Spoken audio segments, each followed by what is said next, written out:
What's up, Jaguars? Mr. Crowder here. Happy Tuesday. We are going to tackle the, how to put this, a middle section of the first scene of Act 2 of the Diary of Anne Frank.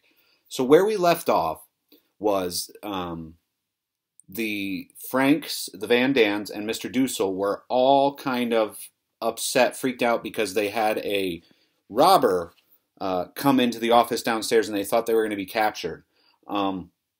So that's really set up some tension coming up for for Act 2, and I told you that we would have more action, more things happen than them just arguing in this coming act. And so I'm going to start at line 85. It's where Mr. Kraler starts speaking in scene 1 of Act 2. What's happened before this is it's New Year's Day, 1944. So they've been up there for about 2 years now.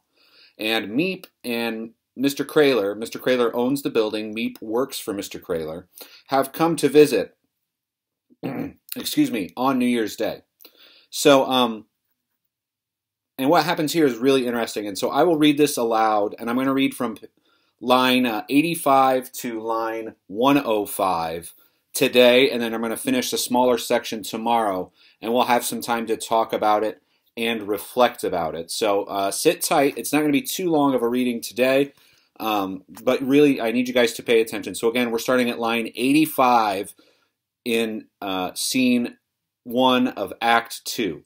So this is Mr. Kraler. He rises. "If we could go downstairs." Mr. Frank starts ahead. Mr. Kraler speaks to the others. "Will you forgive us? I won't keep him but a minute." He starts to follow Mr. Frank down the steps. Margot, with sudden foreboding, as a vocab word, "What's happened? Something's happened, hasn't it, Mr. Kraler?" Mr. Kraler stops and comes back, trying to reassure Margot with a pretense of casualness. "No, really, I want your father's advice." Margot, "Something's gone wrong, I know it." Mr. Frank, coming back. "If it's something that concerns us here, it's better we all hear it." Mr. Kraler, but the children." Mr. Frank, "What they'd imagine would be worse than any reality." As Mr. Kraler speaks, they all listen with tense apprehension. Mr. Kraler, "It's a man in the storeroom," which is the business he owns. "I don't know whether or not you remember him. Carl, about 50, heavy-set, nearsighted. He came with us just days before you left. He was from Utrecht?" Mr. Kraler, "That's the man. A couple of weeks ago, when I was in the storeroom, he closed the door and asked me, 'How's Mr. Frank?' 'What do you hear from Mr. Frank?' I told him I only know there was a rumor that you were in Switzerland. He said he'd heard that rumor too, but he thought I might know something more. I didn't pay any attention to it. But then a thing happened yesterday. He'd brought me some invoices to the office for me to sign, and as I was going through them, I looked up. He was standing, staring at the bookcase. Your bookcase. He said he thought he remembered a door there. Wasn't there a door that used to go up to that loft? Then he told me he wanted more money, 20 guilders more a week." Mr. Van Dam, "Blackmail." Mr. Frank, 20 guilders? Very modest blackmail." Mr. Van Dam, "That's just the beginning." Dussel, coming to Mr. Frank, "You know what I think? He was the thief who was down there that night. That's how he knows we're here." Mr. Frank, "How was it left? What did you tell him?" Mr. Kraler, "I said I had to think about it. What shall I do? Pay him the money? Take a chance on firing him? Or what? I don't know." Dussel, frantic, "Don't fire him. Pay him what he asks. Keep him here where you can have your eye on him." Mr. Frank, "Is it so much that he's asking? What are they paying nowadays?" Mr. Kraler, "He could get it in the war plant, but this isn't a war plant, mind you. I don't know if he really knows, or if he doesn't know."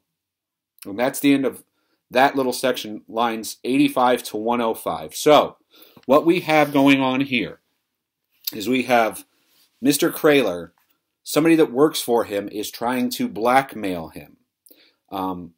Now, I didn't make blackmail one of our vocab words this week, but blackmail is where you're asking somebody to pay you, or you're going to spill a secret. You're going to tell them something. You're just going to spill a secret, and so you're saying to someone, "Hey, pay me money, or I'm gonna ruin your secret." So we have this employee there, and so he's threatening Mr. Kraler, who at this point in the story also is ill. He's starting to get sick. He's an older man. He's sick, and he's not sure what to do. He's really confused. Should he pay this guy more money? Should he fire him? He can't go to the authorities, remember, because in Holland, where they're hiding, there is that's where the Green Police are. They have invaded Holland. So your assignment for today is more of a reflection piece. And you have to watch this video, which kudos to you if you are. If you were Mr. Kraler, what would you do in this situation? Would you pay the guy more money? Would you fire him and hope for the best that he doesn't alert the authorities? Would you take a chance on moving the Franks and the Van Dams and Mr. Dussel? So, very interesting. So it's just a one-question assignment today.